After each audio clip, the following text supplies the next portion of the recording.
Welcome to the 1000 Comics Podcast. Please subscribe if you haven't already subscribed to the 1000 Comics Podcast. Hit the subscribe button on the YouTube pager there. We got a great show for you tonight. Jess Cohen is on the show. A great comic, a dear friend of mine, Jess Cohen. I'm glad I got to have a chance to have him on the show before I moved back to Connecticut because it's 2 weeks is turning into 1 week left here in Florida pretty quickly now. I just like to say Jess Cohen was a great guest. We had a lot of fun.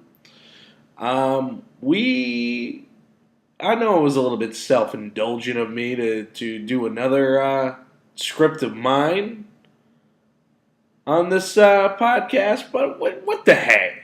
We read the script I wrote for The Simpsons years back. I wrote a spec script for The Simpsons, and I thought, hey, why not read it? Because Matt Groening never picked it up. Maybe people will enjoy my episode on The Simpsons on this podcast. I'd just like to say that the 1000 Comics Podcast is looking for sponsors. If you'd like to sponsor the show, just send an email to matthewheath.saga@gmail.com. That's Matthew Heath, SAGA @gmail.com. Until then, I'll be pretty much sponsoring myself. If you'd like to listen to my comedy album, it's right here on this YouTube page. Matt Heath, Class Clown Revisited. That's the name of my comedy album. Also, if you'd like to buy one of my books, there's 3 of them. Renaissance Men, Pawnbrokers, and Ms. Scrooge. All available on Amazon.com. Just type in Matt Heath in the search bar. And all 3 of my books will pop right up. Please buy them. Anyways, without further ado, this is my interview with Jess Cohen. Pink butterflies. Pink butterflies. Pink butterflies. Step into the meadow, make it cookies with bread. All right, welcome. Woo! To the 1000 Comics Podcast. My guest today, Jess Cohen. How you doing, man? I'm good, man. Howdy. I gotta say, I had a pretty late start today, man. I got up maybe a half hour ago, and it is 2:00 in the afternoon. And that's a nice lifestyle. You were eager to come do the podcast today. I was like, you know what, Jess Cohen, you're a fan. Not only are you a good comic, but you're a fan of the show. And I had to have you on. And look, you brought over large Heinekens. It's the best kind of Heineken. That's the best kind. I don't mean to advertise for Heineken, but if you guys want to send us some free ones, I wouldn't mind. Sponsorship opportunities. Heineken's got it in their budget. They should send some beer. So how you doing? You said you were pressure washing something today? Yeah, my back patio. Your back patio. You own your house, right? Well, the bank owns the house, but we pay them to live there. Right, of course. But I'm saying, we were just talking about like the difference of responsibilities of renting and owning, because there's shrubbery growing outside my apartment. It's all overgrown, and I'm like, I should really cut this, but I think it's like I'm moving out. I don't care. You know, the shrubbery is somebody else's problem. Yeah, not your problem. On the other hand, I have no shrubbery growing in front of my house, and my homeowners association is sending me pictures of it, telling me to put some shrubbery in. So you need shrubbery. That's all. I'm going to take your shrubbery. Yeah, go ahead. Take all the shrubbery you want. I might. Yeah, you've heard it first. I'll bring a shovel everywhere I go. Take that shrubbery, man. You were telling me a story about how when you were renting a place, that you had a possum Yeah. in your. Let's hear about that. I Yeah, want to hear the story. I had possibly the worst apartment in my neighborhood. It was a sunless bunker. And one night, I'd been out of town for about a week for Thanksgiving. I came back. I was getting ready to study for final exams for law school. It was the middle of the night. I'm sitting at my desk in my small, dark apartment studying, and I see something out of the corner of my eye. And I turn and look into my kitchen. It's something that's too big to be a rat. I didn't know what it was at first, but after the next 4 days, I figured out it was a baby opossum. Have you ever seen a possum before? Oh, no, I've seen plenty of opossums. In fact, I wrote a terrible poem about opossums when I was in high school. I don't have that with me. I should have brought it. I should have anticipated. Do you remember it by heart? No. It may actually be about raccoons. Oh, okay. But so the possum got into your apartment, and it was there for a week. How did you? If I saw a possum in my place, I would not be able to sleep. I wasn't able to sleep. I fully expect that this possum had the run of the place for the entire time I was out of town, and was getting the better of me for the 4 days it took me to finally catch the damn thing. It was a sneaky possum. There was a night where literally, like, the idea was to turn off all of the lights in the entire place. No, to turn on all of the lights in the entire place. And I needed to sleep. So I went into my bedroom, and it's dark in my bedroom. I got my bedroom door shut, but I can see the light under the door. And at some point, the possum was looking under the door, and I could see his shadow, like in a horror movie. That is insane. Yeah, it was crazy. I have eyeball witnesses, though. This was not a hallucination. And this was during finals week. And did you pass your exams? I graduated. You graduated law school. You must be a pretty smart guy if during finals week you got a damn possum in your apartment. Well, I was smart enough to. I feel like that's kind of like a metaphor for being a lawyer, though. There's always a possum at your door. Everything's putting out fires. It's always just putting out fires, no matter what you got to do. You ever seen the movie The Rainmaker with Danny DeVito and I think it was... Was it John Grisham? Matt Damon? Yeah, that's a John Grisham story. I think I saw it when it was new. I don't really remember. I think, I never really, I think I really understood what it meant to be a lawyer until I seen that movie. I was like, you know what? That probably is a better scope of things. You know what I mean? Yeah. I mean, there's a lot of good lawyer shows, lawyer movies, but I think the best example of being a lawyer in media, Better Call Saul. That's the reality for most everybody. Yeah, but... Maybe not the glamour at the end.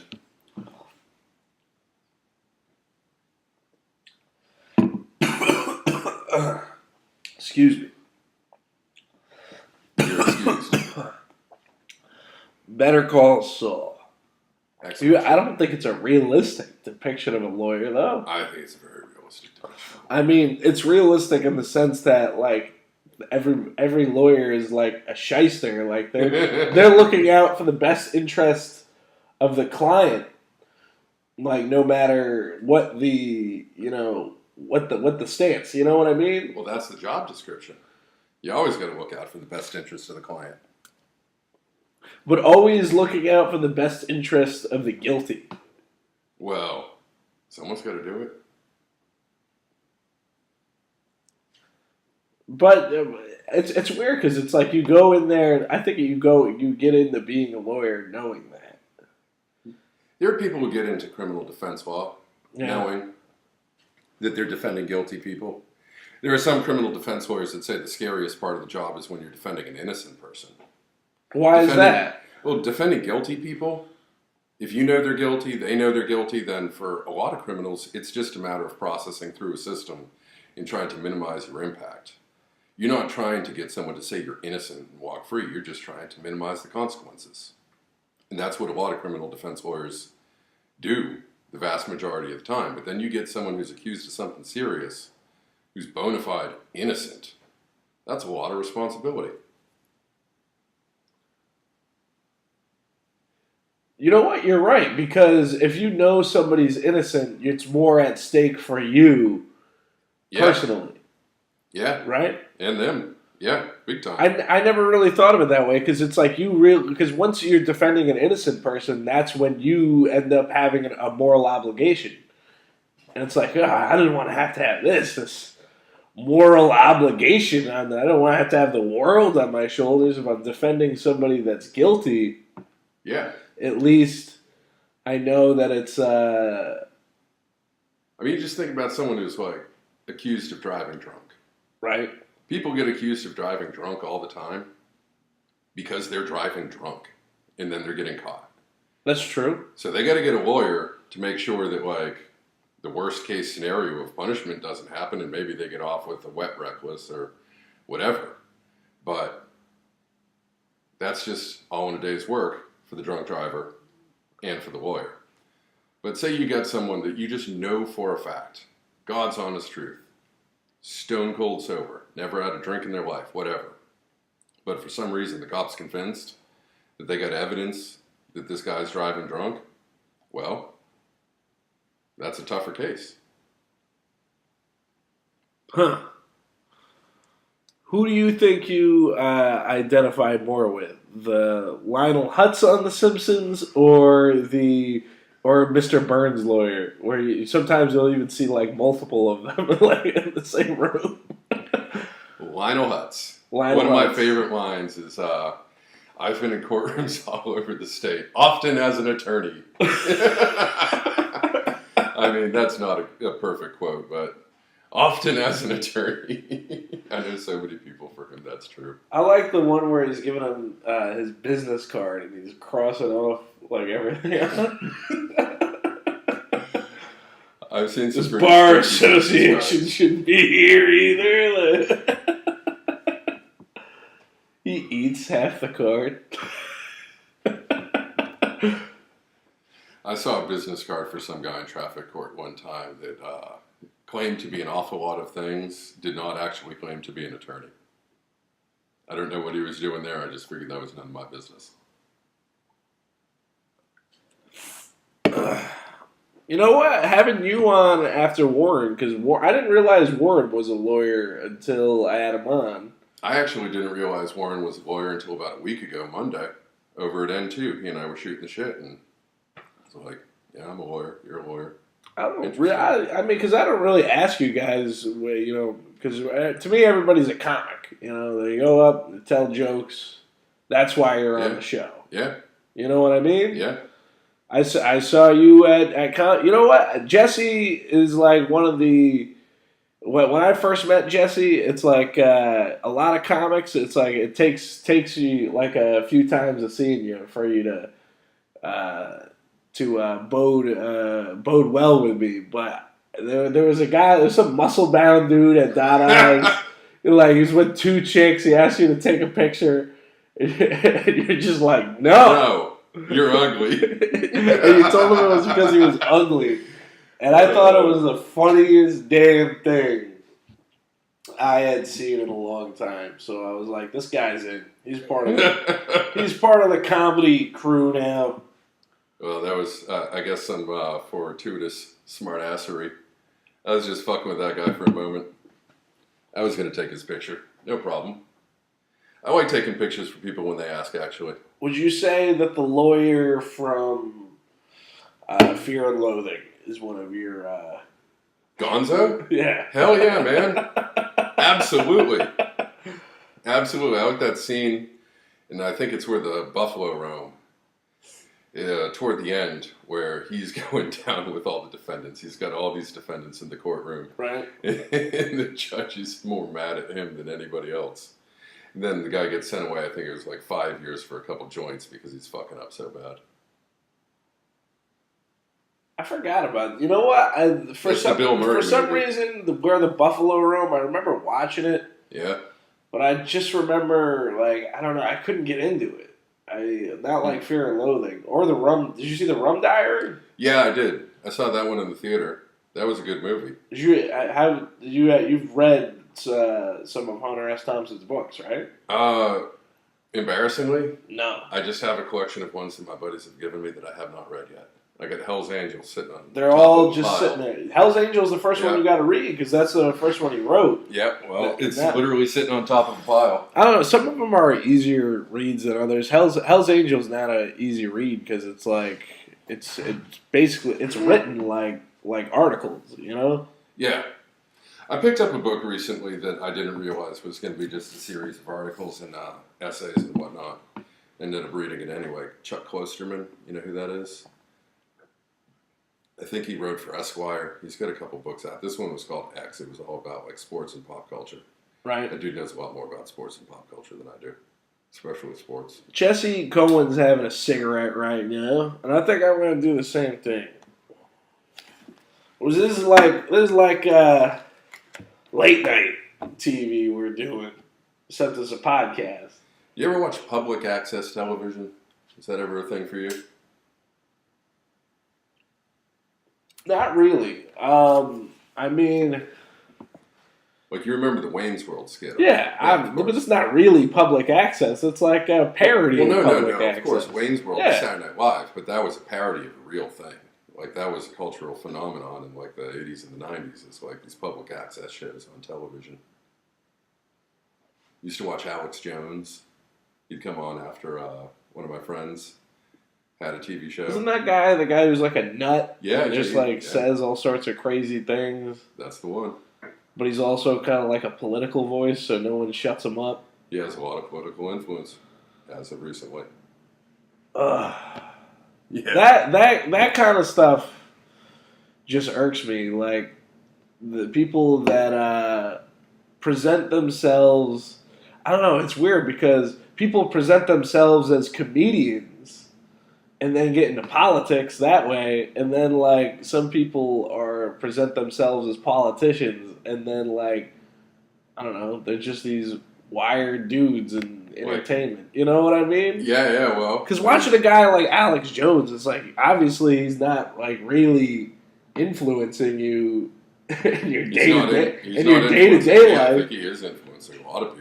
But yeah, but you see the way he influences other people, and you're like, oh, like yeah. And he started with a public access TV show. I haven't watched it on like public access TV, but I'm sure it's on there. But it's also on the internet. A buddy of mine, Brian Barganier, back in Connecticut, does this show called Public Access and Chill, and it's got like. He's got like on a cable station in the middle of the night. He's got a lot of comics on there doing avant-garde, like it's totally public access humor, you know? Yeah. Well, that public access TV is what people were doing before there was the internet. This was like in the late 90s at the latest. Do you remember the episode of the Simpsons where Homer he calls into the PBS? Pledges a lot of money and has to run away. He promises for a lot of money and can't back it up. Yeah. So they come after him. Wasn't it? It wasn't B. Arthur. It was Rose. Who plays Rose on Golden Girls? Betty White. It was Betty White that was on the television. Oh right. Chasing after him. They're ready to beat this man to death. What's he do? He goes off to the South Pacific as a missionary and licks toads. But not licking he toads. Also corrupts. That was a really intellectual, like crazy episode of The Simpsons because it kind of like shows what like how Western culture will just like. Just take over and like steamroll places. Yeah, well, vice versa too, but yeah. Because he took like that tribe of people and like to turn the place into a casino. Well, that's what's happening. Chinese people are opening casinos all over the world. It's crazy. I like the episode where he has the Loch Ness Monster working at the casino at the end. I don't remember. How they resolved that issue. The Loch Ness Monster when they found, is a Mr. Burns employee. finds the Loch Ness Monster. I don't remember that. I was an obsessive Simpsons fan for years and like I think it was called IRC or something. It was like a chat room where you could like exchange Simpsons episodes and probably porn, but I was mostly interested in the Simpsons episodes. They were like 32 megs. That was a big file.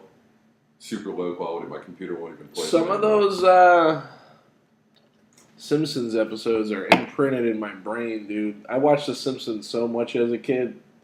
I even tried to write. Don't you have a tattoo? Yeah, I even tried to write an episode. Dog tattoo, the coyote. How would you feel that being that my lawyer is here? If we go over an episode of The Simpsons I wrote. You wrote, like on spec, an episode of The Simpsons? Yeah. Did you ever send it to him? I think I might have. I might have tried sending it at some point. Does that No. I tried sending the South Park guys a script. I never made it as far as to... I tried sending... An entire episode laid out. I tried getting in contact with the people that wrote this, Simpsons comic books. They never got back to me. I don't think I ever seen a Simpsons comic book. All right, that's pretty ambitious, man. That's cool. We're reading this thing. You got a because you're a Simpsons fan, right? You got your Simpsons script? Yeah, it's on here somewhere. Yeah, Let's check this out. Pilot, no.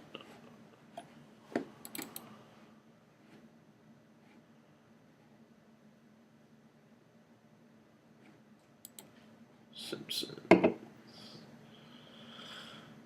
Hold on, folks. Just a short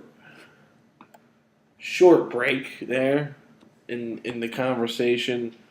This is a Simpsons script I wrote. Is there any Simpsons voices you're partial to that you think you could do? Well, I'm no Hank Azaria. All right, I'm not asking you to be Hank Azaria. You guys know the characters on The Simpsons. I don't want to do Apu because I don't want to get in trouble with the social media. You're my lawyer. Apparently, you're the one who's got to do Apu is controversial. So we could get away with doing Apu. I could easily do Krusty the Clown. Even The Simpsons. I could do Krusty's dad. All right, The Simpsons. The youth is wasted on the yellow. Written by Matt Heath, created by Matt Groening. And then I got my information. Okay, opening sequence. Cut to the couch gag. You guys know the opening sequence, so we could get straight to the couch gag. The family sits down on the couch as if everything is normal. The family all looks at Homer. Homer realizes the hair on the side of his head is missing. Homer walks over to the TV, pulls the yellow hair off it.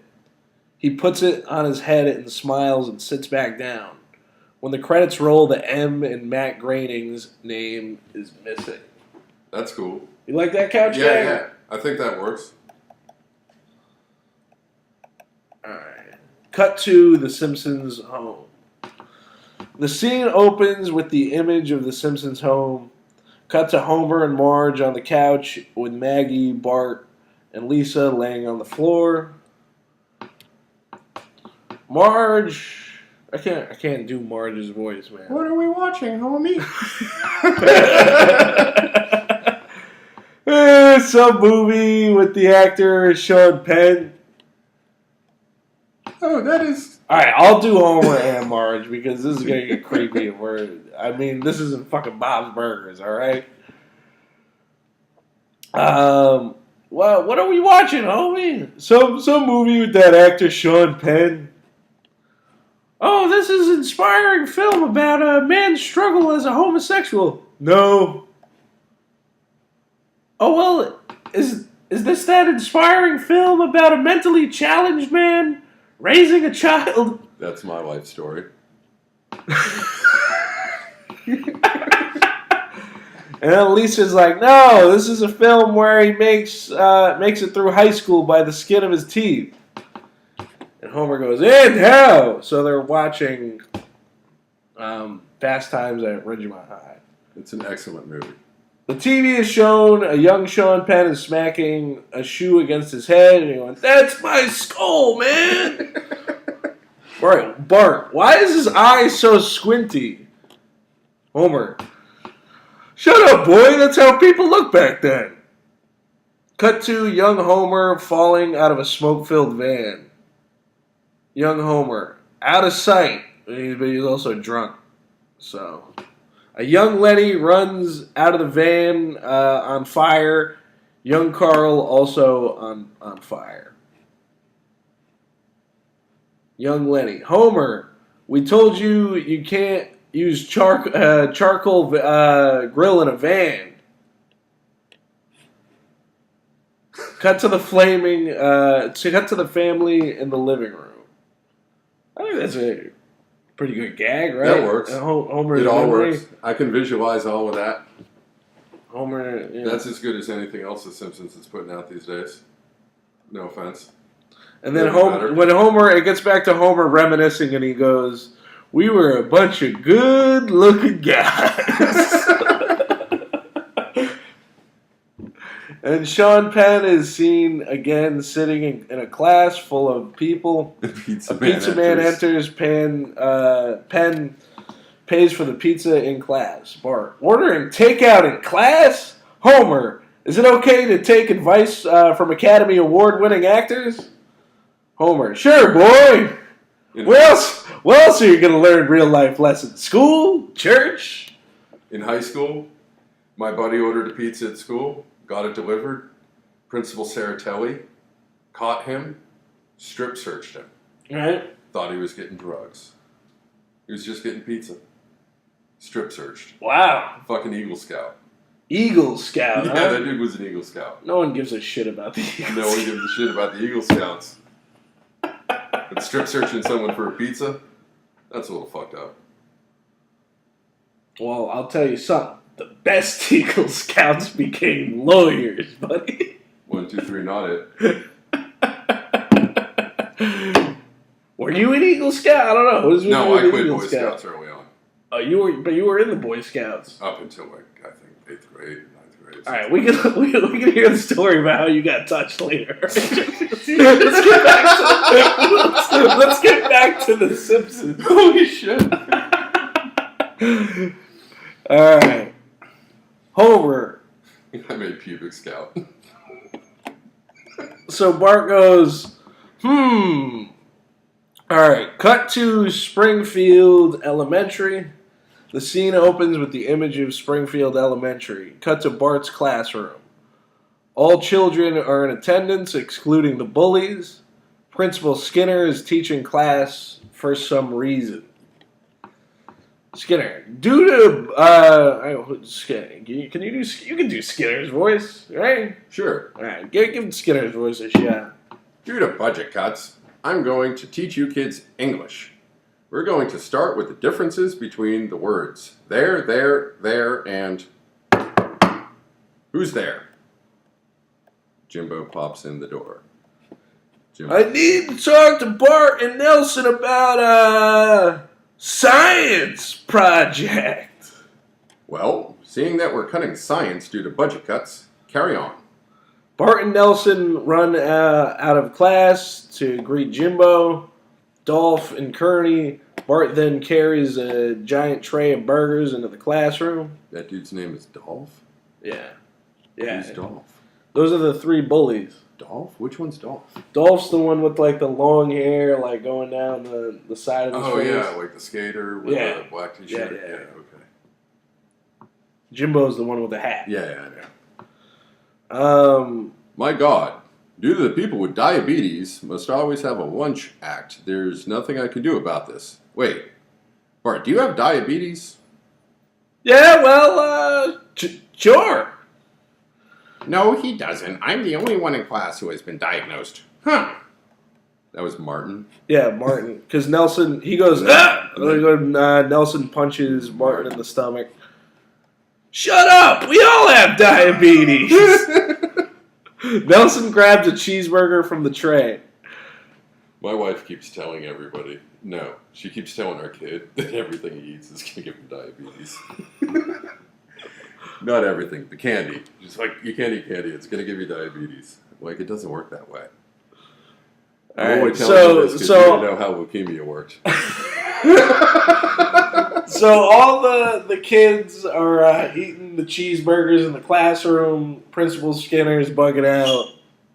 Nelson goes, "Thanks, Simpson. I figure a few hundred more school lunches like this, I could move in with the doctors at the Krusty Burger Foundation after I have a stroke."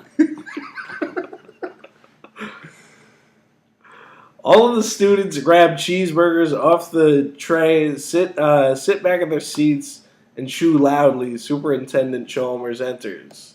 Skinner! Yeah. You wanted yes, Superintendent Chalmers. Where the devil did these children get this fast food?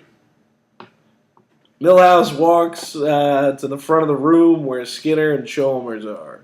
I don't feel so good. Milhouse pukes on Chalmers' shoes. Skinner, you've disappointed me beyond belief yet again. You've gone too far. You've gone too far this time, Bart. You've gone too far this time, Bart.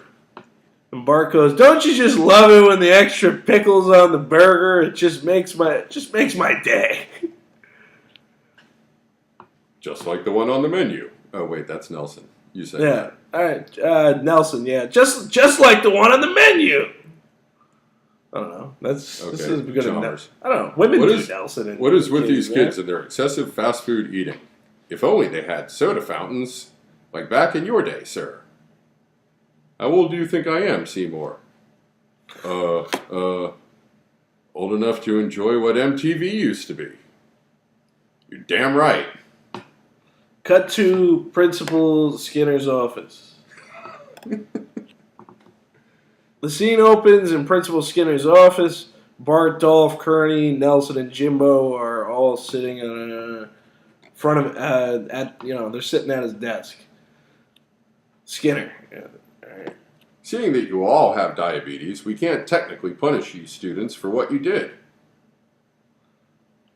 So why are we here? That's Kearney. And Nelson, yeah, my blood sugar is low. Nelson takes a candy bar out of his pocket and starts eating it. Seeing that we can't punish you students for what you did, we've decided that we should do something different this time. Obviously, this group doesn't function in a normal classroom setting, so we've decided to set up a program where you kids will experience learning in a real-world situation.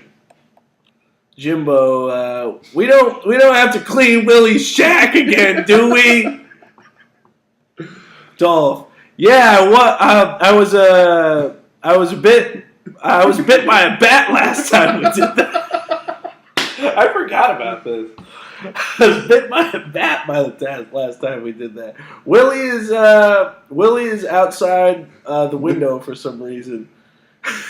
You'll stay away from Willie's pet bots if you know it's good for you. It's terrible Scottish.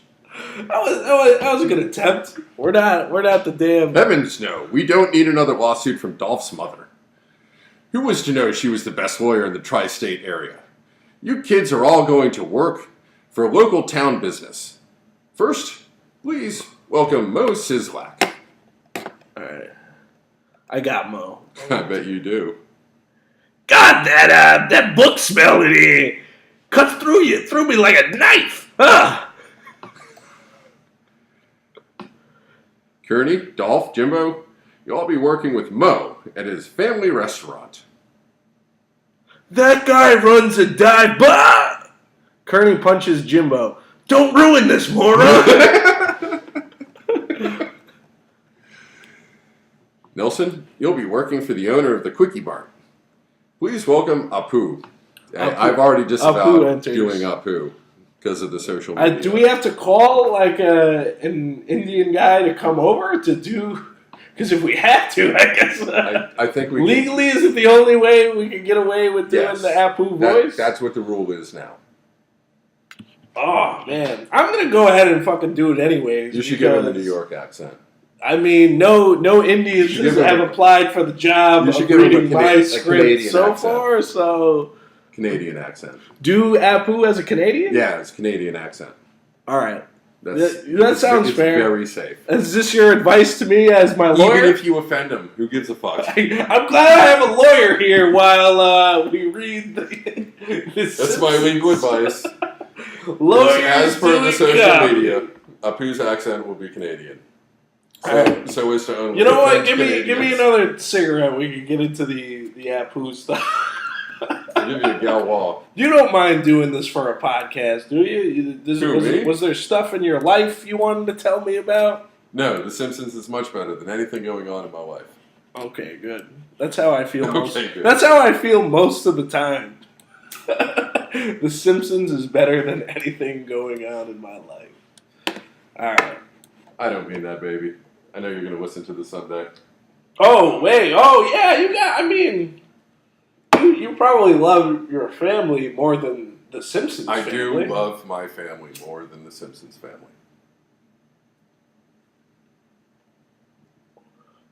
That Marge is a good woman, man.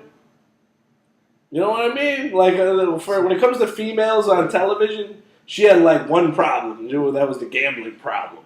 She's a little, she gets carried away with stuff. Well, yeah, but which is okay. I don't know, like the episode where she buys the SUV? Like her... You're talking about the Canyon Arrow? The Canyon Arrow, yeah. Canyon Arrow. Krusty's in the commercial. Oh, man. Good stuff. All right, let's see. Skinner. Okay, Apu. so Apu's got to come in with his Canadian accent. All right, Apu enters. You still got Skinner, right? Yeah. All right, start with Skinner there. Apu, this is Nelson. Nelson. How did I get stuck doing this crap? Now, Nelson, try having a positive attitude. Canadian. Canadian Apu. All right. At first, I got to talk like a Canadian so I can. You just put name at the end. Yeah. Oh. How did get stuck doing this crap? Hey. Eh? Moving on. That's Canadian Apu, everybody. Bart, seeing that on the aptitude test you took, you were ranked most likely to become a clerk. You'll be working at the mall's left-handed store with Ned Flanders. Flanders enters. Hi, diddly, he, my new employee. And Bart goes, oh, God, kill me now. Hi, diddly, my new employee. Fucking Ned Flanders. Cut to the Simpsons house. Act 2, Scene 1. The Simpsons family is all sitting around the breakfast table eating. Marge is cooking waffles. Homer, let me get this straight, boy. You got in so much trouble you have to work for Flanders? I guess it could be worse. They could have made me go to work with you, Homer. Whatever, boy. My job is 100 times as fun as Flanders. Hey, how come they're letting you go to work at a church anyways? I thought public schools couldn't do that. Mr. Flanders doesn't work at a church, Dad.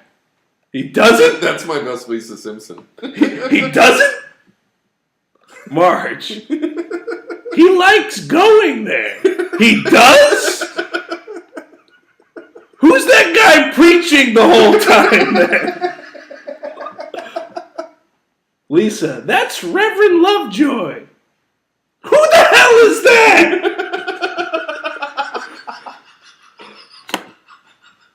Our priest! That's Flanders!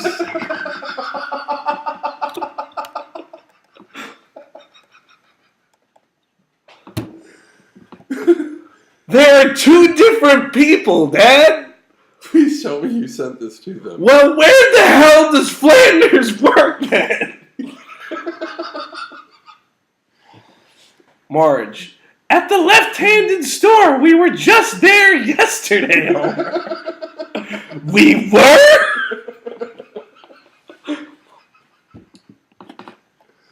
Marge, don't you remember you were angry because you couldn't scoop the vanilla and chocolate ice cream at the same time, so you said we should go to the left-handed store to get a second one?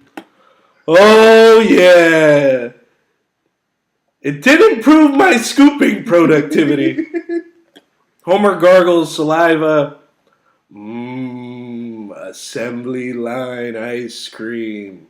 Cut to cloud above Homer's head where there are 10 Homers with ice cream scoops in both hands and mountains of ice cream on a conveyor belt going by. They rapidly scoop.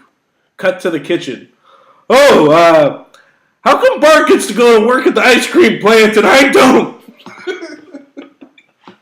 Lisa, Dad? Kids just go outside before you miss. Oh, wait, no, wrong line. Marge, kids just go outside before you miss the bus. Bart and Lisa go outside. The school bus pulls up, blasting Black Sabbath. Otto, the bus driver, is headbanging. Lisa gets on the bus. Let's say it again. Hop on, Bart, dude. Yeah, all right. I can't. I've got another ride today. Oh, that's too bad, little dude. Because we're going to make a pit stop today. I just got a text saying 38 Special is at a diner down the street and the lead singer is passed out near a dumpster. The bus peels off. 38 Special. Flanders pulls up in his car playing Peter, Paul, and Mary. He opens the passenger side door. Hop aboard this kind of magic bus, Bart. One with seat belts. Bart gets in the car. Flanders, we're going to have some fun today, Bart. What are you going to make me do? We're going to mark down all the left-handed toothbrushes. Do you at least have a pricing gun? Flanders, don't believe in guns, Bart. We're going to do it the old-fashioned way. Will it take all day? Flanders, it will make the whole day fly by if that's what you mean. But we're going to make a quick stop at a diner down the street. There's a homeless man near a dumpster and needs some blankets. You like that? Yeah. I like how I got the laugh out of you, Jesse, because it's hard to make Flanders funny. It's easy to visualize this. I've watched a lot of Simpsons. You got this all timed out to know it's like it 22 minutes? Should be about 20 minutes, I think. 7-minute increments. All right, cut to Moe's bar. The scene opens with the image of Moe's Tavern. Then the inside of Moe's. Moe is standing behind the bar with Jimbo, Kearney, and Dolph. Barney is sitting at the end of the bar. Moe. Listen, you puke bags. You're my new bar backs. You'll do what I say when I say it. Now start cleaning the bar before we open, and I want it spotless. Mr. Sislak? What? If we're not open yet, why is there a patron here? Barney, loud burp. Can you do the Barney burp? No? All right. That man is no patron. Just think of him as a keg of beer that spoiled years ago. And it's so heavy that no one could possibly lift it from that bar stool. Understood? Jimbo, Dolph, and Kearney. Yes, okay, sure. Well, they all mumble at the same time. Yeah. All right, Bart. Mo, what's gotten into you? You've turned into some kind of mean tyrant. That wasn't bad, Barney. It was all right. That was good. The bullies all start wiping the bar down with rags. I've been watching a lot of Bar Rescue, Bon. The constant marathons are getting to me. Have you ever seen the show Nathan for You? Yeah. Hold on, let me shut that off.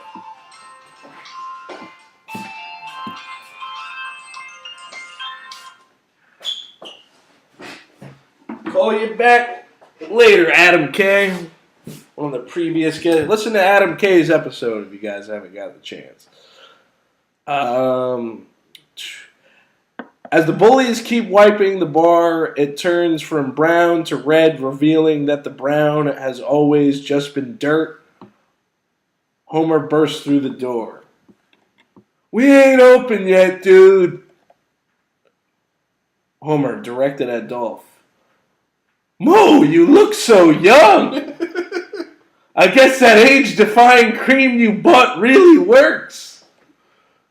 Kearney grabs Homer by the back of the shirt. All right, Rummy, you're out of here. Mo, whoa! Put that guy down. That guy pays you boys paychecks. What paycheck? The school is making us do this. By paycheck, I meant a free soda at the end of the day. But you won't get it if you start pummeling customers. Dolph, Kearney, and Jimbo go back to wiping down the bar, which is now completely red instead of brown, and mumble about how much they love soda. Homer, what the hell are you doing here so early? Shouldn't you be at work? Homer, what's the point of even going to work if your own son doesn't even respect what you do? Come on, Homer. It's not like you have the worst job in town. Wait a minute. I have the worst job in town. Huh. Thanks, Mo. I guess your job is worse than mine. You stink. All right. Wait a minute. I got barbacks now. I finally got people beneath me. I don't have to clean bathrooms anymore. Jimbo.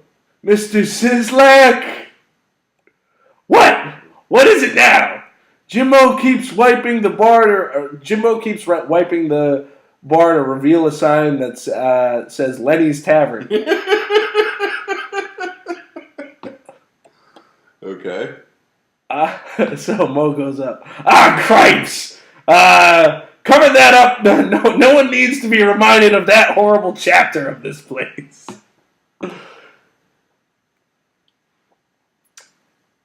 And then Homer goes, what a crazy summer that was.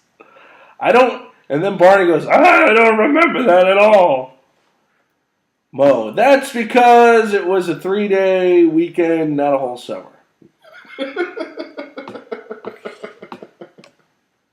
That's because it was a 3-day weekend, not a whole summer. That was more Mo, I guess.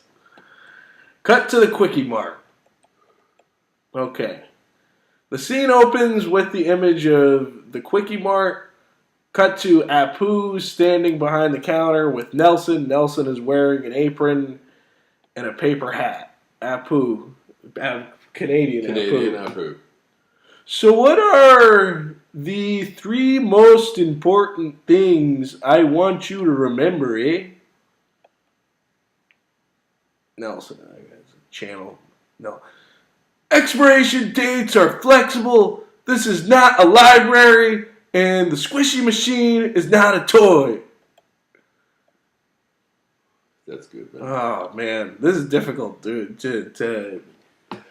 Can't I just do it like Apu? Come on, Indian community. You can't hate the character that. There's a billion of them, dude. All right. That gang up on you. Very, very good, Mr. Nelson. Now all you have to do today is deal with all our lotto ticket customers. And it's almost funnier as a Canadian, I think. Everything's funnier as a Canadian. Nelson. Okay. Jasper enters. You know who Jasper is, right? He's like the old man that grandpa. He's like an old man grandpa always hangs out with. With the cane. Yeah. You would have known just from the voice. Give me a lotto ticket. Here is one now. Give me a lotto ticket.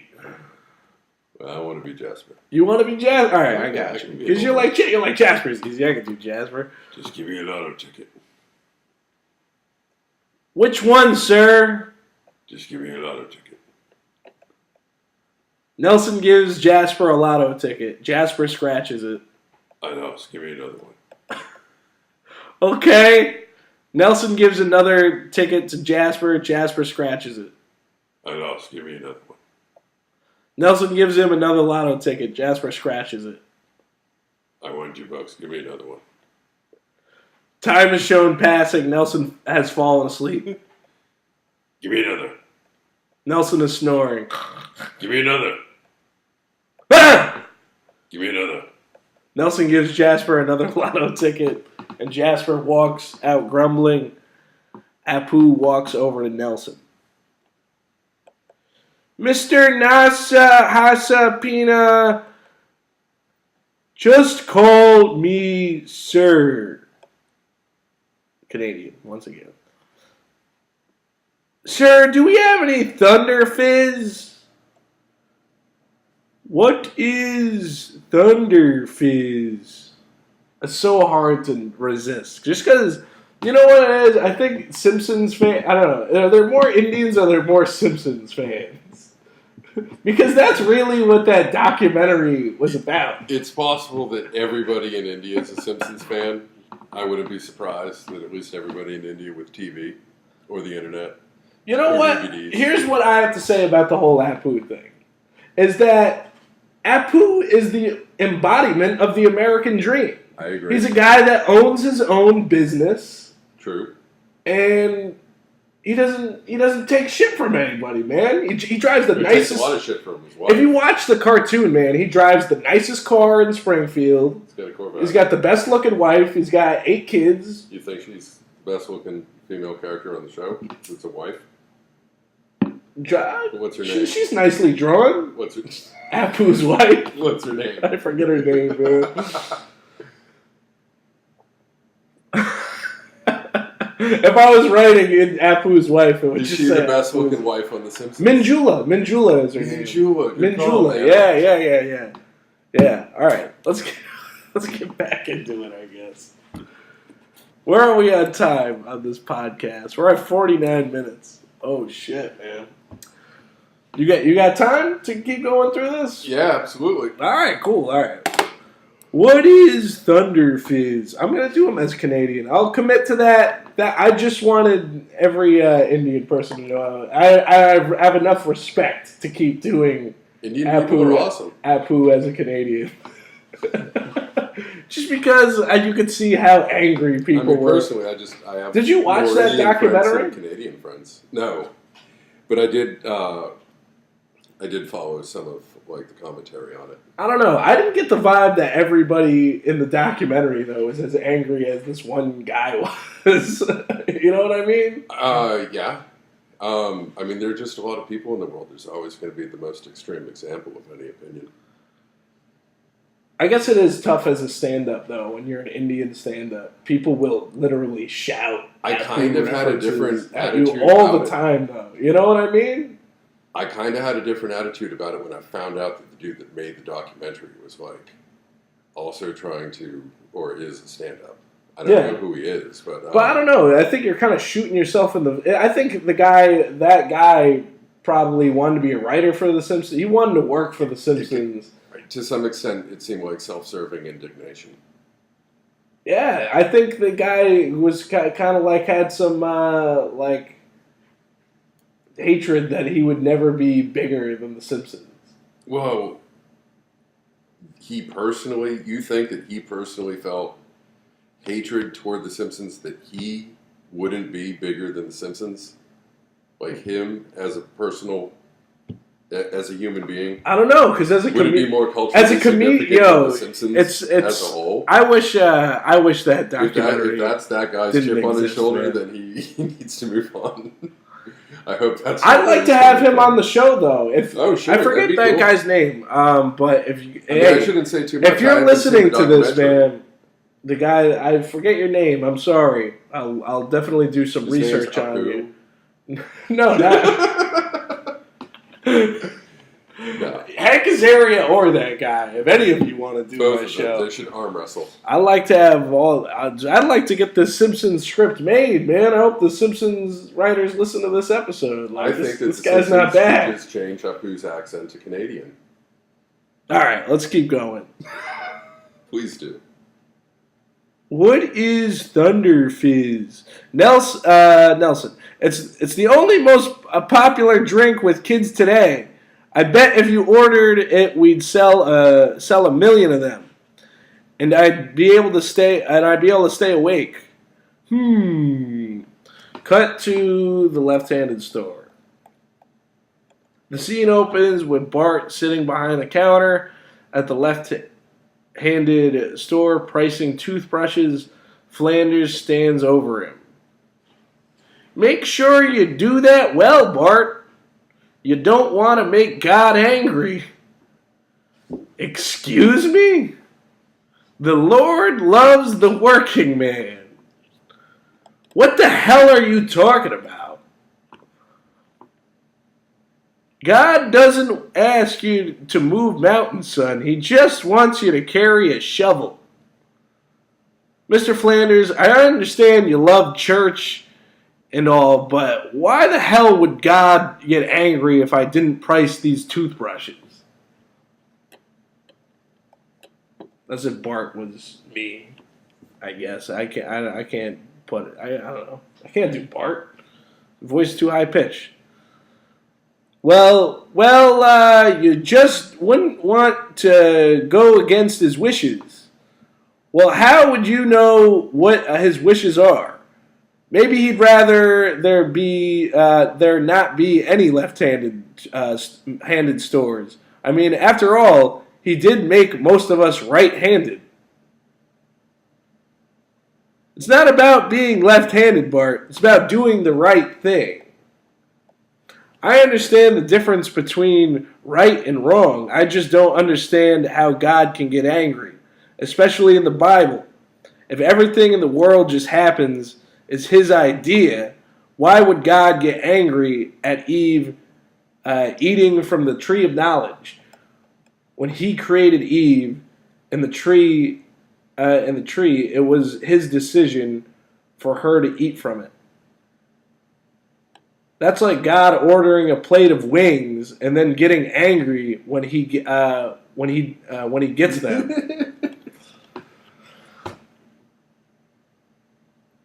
I'm glad you find that amusing because I was having a tough read of. I was trying to see. I kind of forgot where I was going with that. My kid said the same thing to me, more or less, when he was about 3.5 years old. Bart, this conversation is sacrilegious. I'm not saying I don't believe in God. I'm just saying he holds the pen. In other words, George Lucas wrote Star Wars. God getting mad at us is like Lucas screaming in the middle of the movie theater when Luke finds Vader is his father.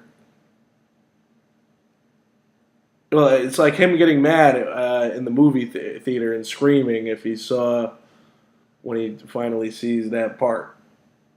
He wrote it, so he accepts it.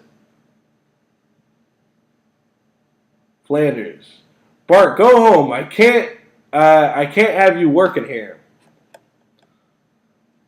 Bart, I thought a guy like you could handle a mature conversation about religion.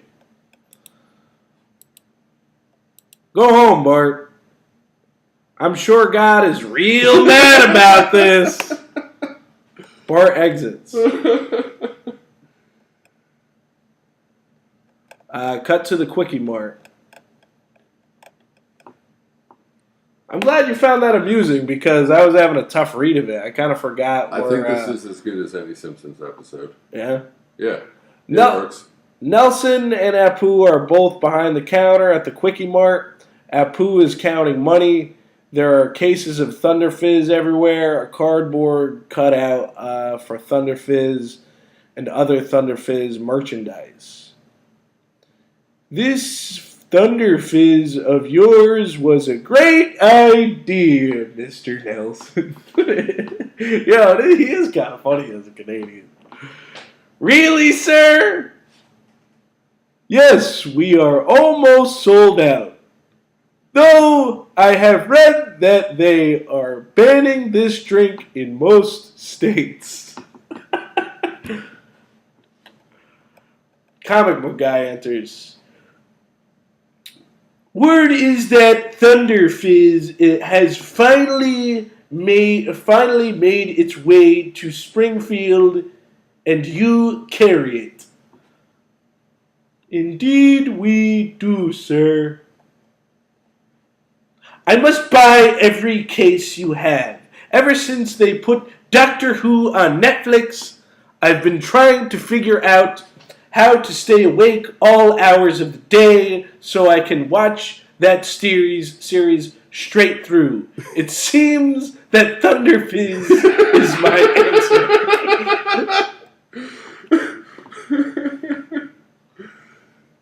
Apu. Very well, sir. Mr. Nelson, carry cases to this gentleman's car while I ring him up. The first one is on me, my friend. Apu hands comic book guy a Thunder Fizz. Comic book guy cracks it open and takes one sip of the drink, then clutches his chest and falls to the ground. Worst chest pains ever! Sir, what do I do? Oh no, that's Nelson. Sir, what do I do? Call 911, Mr. Nelson. Cut to Moe's Tavern. The scene opens with the image of Moe's Tavern. Cut to Homer sitting at the bar.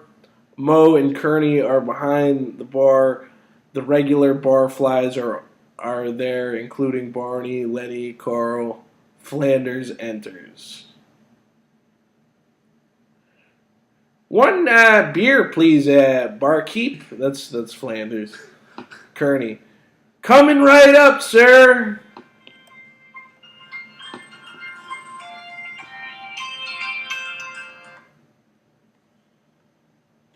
Sorry, that was Adam K. again. He really wants to advertise himself in this episode. Please listen to Adam K's episode of 1000 Comics.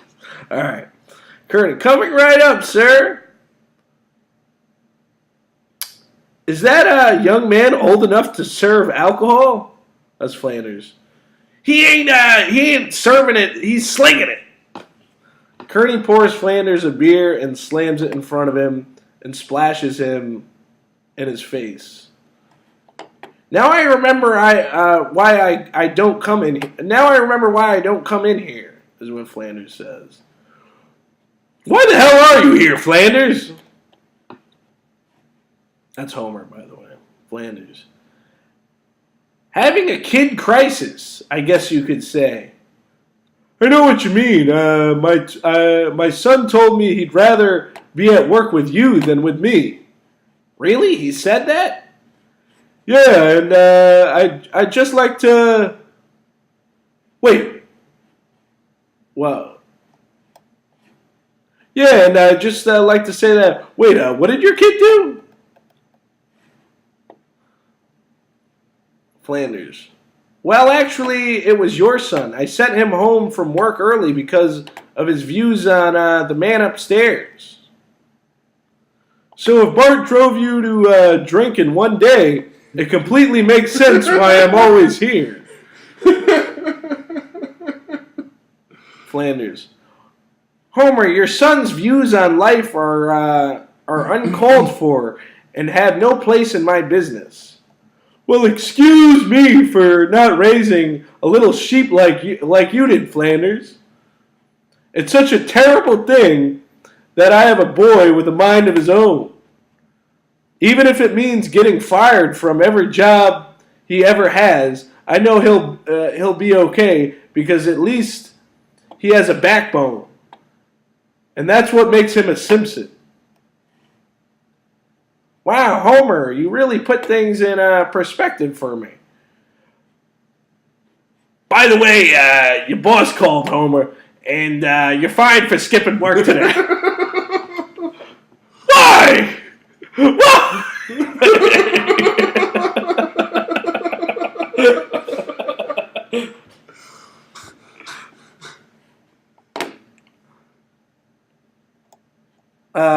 Mo, guess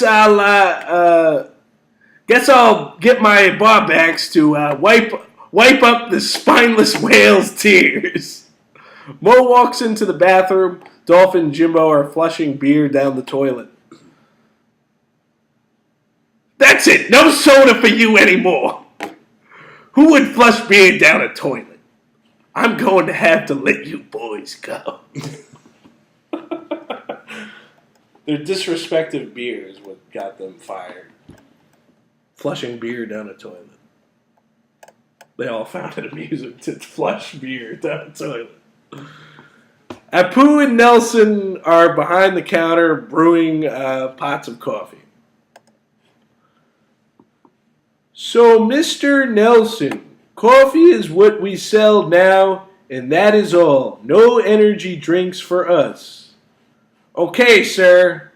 Jailbird or Snake. Snake enters. You want to do Snake's voice? Jailbird? Give me the money in the register. Nelson throws a pot of coffee in Jailbird's face. Jailbird falls to the floor. Or Snake. Sean Penn enters. Hey, I got a flat tire and hey, way to go, Hamilton. So it ends like Fast Time ends. That's the end of the show? That's good, man. That's the end of, let's cut to end credits. That's very good. I enjoyed that thoroughly. You did? Yeah. I think it kind of played. It definitely plays out like a Simpsons episode, right? 100%. I mean, you already got the characters established. So it's just a matter of writing scenes. All right. You got any shows you like to plug, man? I'm sorry. We didn't really get to talking about anything good. Do you want to stick around for a little longer? I got nowhere to go for now. All right, you know what? We'll make this one of the extra long podcasts, seeing that you went through all my bullshit. You can stay, hang out. You give me another cigarette if you don't mind. And, yes. Shows that I'd like to plug. I'm mad at Westworld right now. Great acting. Great scenes, great concept. Fucking boring as shit. I think the music's like hypnotizing and putting me to sleep. I watched every episode 4 times. I'm getting a lot of sleep. You know damn well I've been obsessed with Bewitched lately. You know, I didn't know until like a few days ago, and I've been binge watching it for like a couple weeks now. Okay. And I'm moving back to Connecticut. That Bewitched takes place in Connecticut. Darren said something one episode about going to the Bijou Theater, and then I looked it up, and I was like, they live in Connecticut. All my life, I never knew that. I think maybe Connecticut's a place that witches from Massachusetts got run off to. You think so? Yeah. Do you think Massachusetts was too on the nose? Like they could have had Bewitched take place in Massachusetts, but they were just like, you know what? Yeah. Maybe. I don't know. Let's. There may be an answer. These are modern witches. They live in Connecticut. Your modern witch lives in Connecticut. I was born in Salem, Witch Town. They make a big deal out of witches up there. Terrified of witches. It'd be funny if if the whole reason they made Bewitched in the first place, because it's basically about rich white people that live in Connecticut. If they made it to like scare people in the South not to come up and because like don't come to the north. Yeah, because Connecticut is not like densely populated. You know what I mean? Don't come here, we have witches. White witches, the worst kind.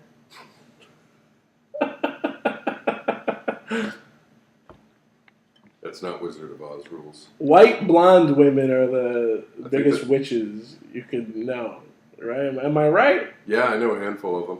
Your wife's a brunette, right? Blonde? Blonde. Oh, man. All right, never mind. Jesse's wife. What's your wife's name? Marlies. Marlies? Yeah. If you're listening to this podcast, I didn't mean anything I just said. Blondes are all right. I like it. It's subject to change.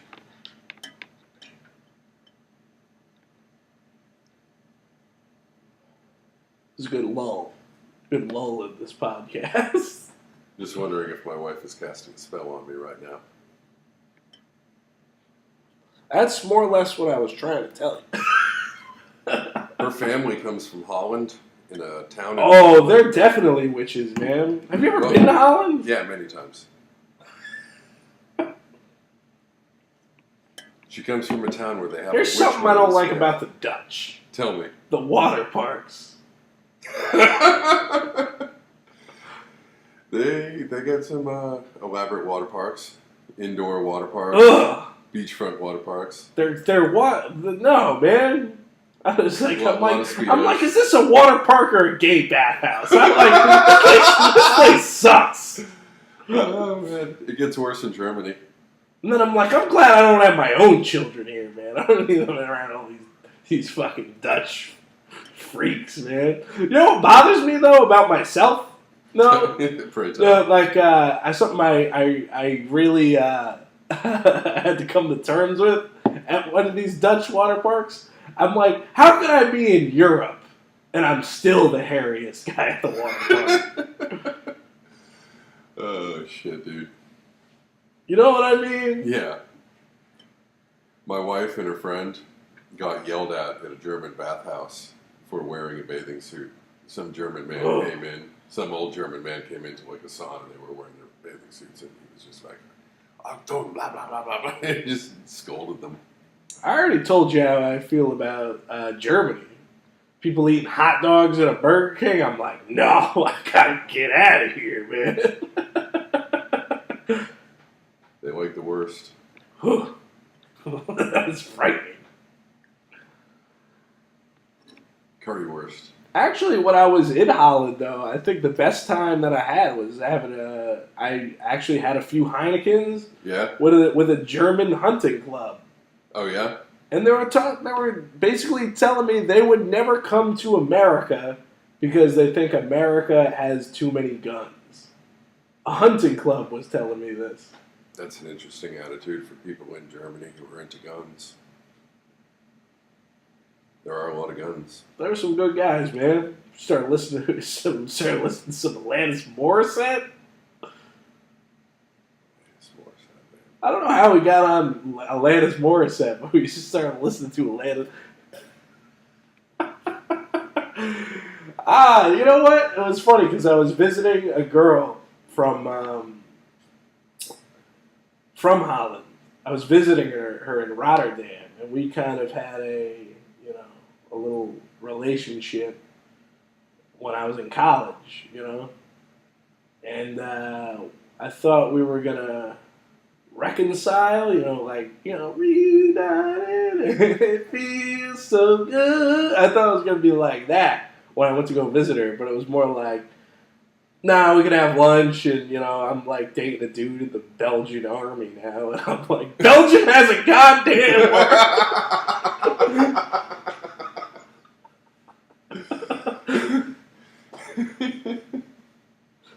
So I gotta go get drunk with this German hunting club just to feel good.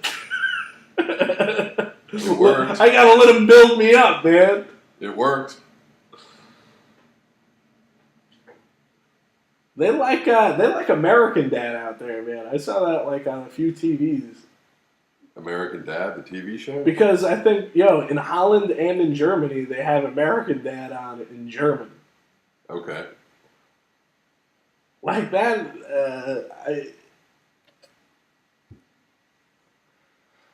I don't know. I guess they actually believe that shit's real too. Did you ever watch Alf? You ever seen Alf? Yeah, I loved Alf, man. What? And Yo, American Dad's if like I Alf. just read a whole Simpsons script for you think I didn't watch Alf too? My frame of reference is all skewed. Those, because a lot of those writers and showrunners, all those guys came from Alf, man. Do you ever read that book about that one guy that Yeah. was the Alf writer? He was like the head writer, Alf. Or he was the head writer, but he was like, yo, he got all fucked up on drugs, man. He basically was wearing like a diaper at the beginning of the book. I don't know. I remember it. He was Jerry Stahl, man. I don't know. I think that's his name. I don't know. They made a movie with Ben Stiller, like based on his life.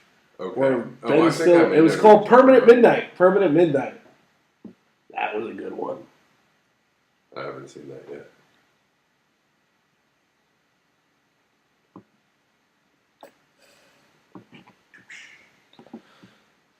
Well, I think that about wraps it up for the 1000 Comics podcast with me and Jesse Cohen. Do you have any shows to plug? Anything coming up that you're going to be on? I just like going over to the Robot Brewing. You can see him on any given Wednesday at the Funky Robot Brewing Company. The Funky Robot. I went to the Villain Theater down in Miami. In Quixotic Lounge. I like the N2 Wine Bar. So check out Jesse Cohen. Check out his stand-up. Oh, yeah. I'm going to be at the in Improv Boca on the 29th. Raton. The Improv on the 29th. Oh, finally. Well, I thought I was just about to cut off the mic. He's going to be at the Improv on the 29th. Which is a Sunday, at 7 p.m. on a stage. Clearly, Not just Jesse as a paying Cohen customer. is a shameless self-promoter. He Two-drink he minimum. really wants people to come out to see him at the show Oh, yeah. on the 29th at the Improv. I'm going to try to tell some jokes. Maybe I'll go. You should. Yeah, Bring a friend. maybe. Bring that chick from Holland. Don't bring the dude from the Belgian army. They're both in Holland, man. Yeah, well. Making. It's worth coming from Holland to see me on the 29th. Ugh. If it's worth flying to Holland, Come on, Belgium To have really has an lunch army? with this What are chick. they? What is then it, it's 2 definitely people? worth flying to America to see me on the 29th. That's like Delaware having an army. You know who else is going to be there is Jay Guy, Greg, a dude named Jim, Paco, some other people whose names I should be remembering right now. This is a classic cavalcade of comedy we have going on at the Improv Saturday the 29th. So make sure you come out Ramon Garcia. and see Jesse Cohen. Thank you for being on the show, brother. Woohoo! Thanks, man. Pink butterflies, pink butterflies. Pink butterflies, pink butterflies, pink butterflies, pink butterflies, pink butterflies. Big butterflies, big butterflies.